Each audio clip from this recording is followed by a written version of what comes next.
Hey guys, this is Fundo on Wanshupagam. Upcoming on Uzalo. Lily research Njeza about his life and ask something Njeza is carrying with a bag.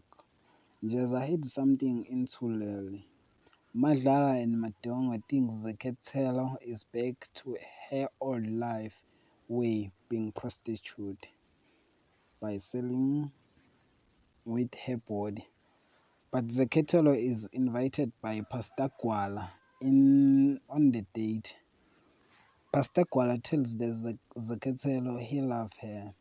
Nonka does not want Mboso to turn out like any of the Xaba men.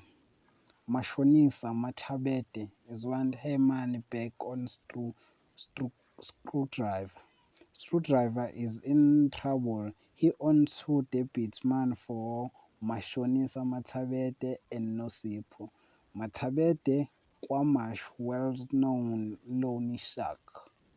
Mathabete making Uzalo on fire. Don't miss any episode on Uzalo this week. Don't forget to like and comment and subscribe in this channel. Therefore, thanks.